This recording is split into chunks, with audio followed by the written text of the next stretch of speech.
It's 2016 and we have new Barbie dolls. This time though, Barbie's company Mattel is releasing Barbies with different shapes: tall, petite, and curvy. It's Barbie for actual people. It's called the Barbie Fashionistas collection. The collection has 29 unique dolls, 4 body types, 7 skin tones, 22 eye colors, and, shockingly, 24 hairstyles. Now, as a parent of small impressionable children, let me say this is a welcome development. Some would say, this being 2016, it is well overdue. But the truth is, this isn't entirely new at all. Mattel has been slowly evolving Barbie in response to body imagery backlash for some time now, slowly bringing her shape in line with something that doesn't violate human physiology and recognizes that not everybody identifies with a blonde goddess. I didn't know this, but it turns out Mattel has experimented with and introduced all kinds of diversity before. Mattel released the first black Barbie in 1968. In 1980, we saw our first Asian Barbie. Barbie's waistline was actually expanded over 19 years ago in 1997. In 2005, we got our first Inuit Barbie. To better contextualize the Barbie fashionistas of 2016, let's review a few of Barbie's more memorable and perhaps controversial moments. Let's start with 1959. Mattel releases the first Barbie, or shall I say, Barbie Millicent Roberts. Yep, she has a middle name and a last name. But did you know the first Barbie was actually both a blonde and a brunette? I did not. Blonde domination came later. In 1961, Ken comes on the scene. Barbie did not remain single very long. Also, 1961, Barbie begins to find her niche as the doll who teaches young women about career possibilities. In 1961, we get Nurse Barbie. Note the package speech bubble that says, quote, "Get new shoes and call me in the morning," end quote. Well, I guess it's a work in progress. But only 4 years later, in 1965, we get Miss Astronaut Barbie. Despite the name perhaps implying she might just be dating an astronaut, Barbie is absolutely depicted as an actual astronaut, and a cool one at that. This was an early and important statement that women can do anything. For further perspective, this is 4 years before Apollo 11 lands on the moon. Way to go, Barbie. But the 1960s were also a time of one step forward, one step back, because 1965 also brought us the infamous Slumber Party Barbie. Da, da, da. Slumber Party Barbie came with a scale permanently set to 110 pounds and a diet book entitled How to Lose Weight. Inside we find the words, "Don't eat," as the only advice Barbie has for us. I kid you not. Today's dietitians have estimated that at Slumber Party Barbie's proportional height, 110 pounds would be underweight by maybe 35 pounds and possibly anorexic. But a step forward in 1971, Mattel ditches the Barbie's demure sideways look, and Barbie's eyes start actually looking forward. Yes, as of the 70s, women were permitted to actually look at men. Better still, in 1973, a mere 12 years after Nurse Barbie, we get Surgeon Barbie. Apparently, Barbie had a bizarre educational path, as she jumped straight from nursing into surgery. We don't see generic Dr. Barbie until 1987. Then Barbie becomes a pediatrician in 1994 and a veterinarian in 2009. Yes, I did my homework. Anything for the viewers. In 1992, Mattel released Teen Talking Barbie, which sparked a public controversy. Although the idea of a talking Barbie is a nifty one, unfortunately, one of the lines she spoke was, "Math class is tough." Not for astronaut and surgeon Barbie, it wasn't. Women's groups quickly condemned the doll. Mattel admitted it was a mistake, noting, though, that technically anyone of any gender could legitimately find math tough. So there was nothing wrong per se. However, they fairly conceded the point, acknowledging that from the perspective of gender sensitivity, it was a major crapper. Yet, even after such a glam concession, Mattel was still criticized. They'd only offered to swap a new doll to anyone preferring a replacement, not the complete recall that others thought was necessary. To contextualize that decision, though, Each doll was designed to say 4 lines with over 400 possibilities. Approximately only 1.5% of the dolls sent to market actually had the controversial line embedded inside. Yet, that was probably several thousand too many. But hey, how would I know? Math class is tough.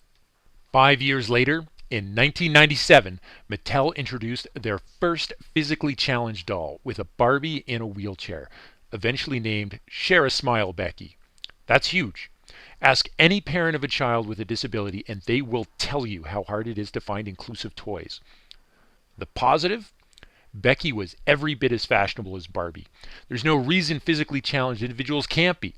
In that sense, Becky was as cool as she was necessary. Also positive, Mattel's first attempt at the doll itself was a failure. Becky's hair got caught in her spokes, but Mattel rejigged the doll, fixing the problem instead of giving up and throwing her in the dustbin. The second production line flew off the shelves. I mean, people bought it. I don't mean she turned into a bird. The negative. Paralleling the everyday trials of real life, it turns out Barbie's dream house wasn't wheelchair accessible. No cupcakes for you, Becky. Go figure. Sadly, the solution was to give Share a Smile Becky a smaller chair. Also negative, Mattel never re-released Share a Smile Becky after she sold out. She might have had many more production runs. She does have a 20th anniversary coming up next year. Perhaps the moment is right. 1997. For the first time, Barbie is given a wider waist. Slightly, but I'm told it was a big deal. 1998. Mattel releases NASCAR Barbie. Yes, that's right, NASCAR Barbie. Is that not the pinnacle of coolness? You may ask, where can they possibly go from here? How about President Barbie? President Barbie came out in the year 2000. Of course, the actual president that year was Bill Clinton, with George Bush elected over Al Gore on November 7, 2000. If only Barbie had actually stood for office, we'd have had a real choice. That takes us to 2004, where after 43 years, Barbie officially dumps Ken, possibly for an Aussie surfer named Blaine. Mattel has a press release to reveal the news. This publicity stunt was almost as important as the pivotal moment that Disney held a press release to confirm Donald Duck was not wearing pants. 2005, we get the first Inuit Barbie. Critique the result as much as you want, and you may choose to do so, but the thought alone was just awesome. 2006, Mattel reveals that Barbie and Ken are possibly back together. You'd have to ask them. Sorry, Blaine. There's plenty of plastic fish in the sea there, buddy. Also, in 2009, Barbie's figure captures the attention of the University Central Hospital in Helsinki, Finland. The hospital releases a scathing report on Barbie's fictitious body type. Amongst other critiques, the report alleges Barbie would lack the 17 to 22% body fat required for a woman to menstruate. That's not healthy. In 2010, careful to get it right, Mattel decides to hold a vote, letting the public at large choose Barbie's next career path and the doll that goes with it. The voting goes viral, and adults with their proto-embryonic social media campaigns ensure that the winning career is none other than computer engineer. Nice. Apparently, the children's vote was in favor of anchorwoman. Also nice, if admittedly far less of a social statement. Notably, the proposed environmentalist Barbie, allegedly promoted by the company itself, was left out in the cold with far fewer votes. 6 years later, however, with the growing awareness of climate change, perhaps it's time to dust off environmentalist Barbie and give her another chance. Maybe she could come in more earth-friendly packaging. Building on the 2010 vote, in 2014, one of Barbie's many books is a volume with the forward-thinking title, I Can Be a Computer Engineer. Unfortunately, inside the book, when Skipper comments how impressed she is with Barbie, Barbie reveals, and I quote, I'm only creating the design ideas. I'll need Steven's and Brian's help to turn it into a real game. Of course you will. Yep, our computer engineer role model needs men to do the actual job. And wonderful, the book came out just in time for the rise of Gamergate. But step forward, 2014 was also the year we got Entrepreneur Barbie, sending the message that women can do pretty much anything they put their minds to. Safe to say, Entrepreneur Barbie was adored. Also in 2014, Nicolay Lamb of Pittsburgh raised over $95,000 to mass produce the Lamely doll, a doll with the body proportions of an average 19-year-old woman based on actual data from the Centers for Disease Control and Prevention. Nicknamed the normal Barbie by the public, the doll includes stickers for cellulite, stretch marks, freckles, and acne, i.e., stuff that everybody has. And just last year, in 2015, Mattel releases a Barbie with actual flat feet, not ones engineered to fit into impossible high heels. An interesting idea. Which takes us back to 2016 and the Fashionista line. Congratulations, Barbie, and thank you for bringing us 4 different body types and 7 skin types. A few ideas for the future then. Where's investment banker Barbie? That would be cool. Or for that matter, billionaire Barbie. We can call her the 1% doll. Barbie's over 60 years old. She's almost ready for a senior citizens discount. So when do we actually get senior citizen Barbie? You know, she might regret her years as Sunshine Tan Barbie. Sorry, I've just been advised the name was Sun Gold Malibu Barbie. Get it right already. Seriously though, I'd love to see a visually impaired Barbie with a seeing eye dog or perhaps a cane. How's that for true accessories? And how about MMA Barbie or Cyborg Barbie? Or Secretary General of the United Nations Barbie? Apparently, though, according to that amazing internet thing out there, there are already dolls for Barbie to rule the universe.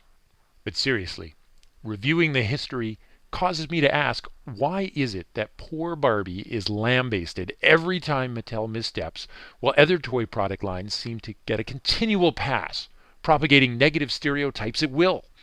It hardly seems fair. There's clearly a persistent effort on the part of this retailer to at least try to get it right. It may not be fair, but there's a reason for it, and a good one. Peter Parker, aka Spider-Man, taught it to us. With great power comes responsibility.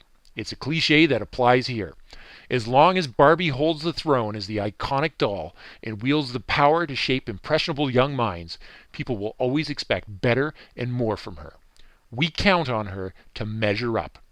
As parents, we have to continue to keep their feet to the fire. But I say, jokes aside, let's recognize when they've done good. This week was a good step. Nice job, Barbie. Keep it up.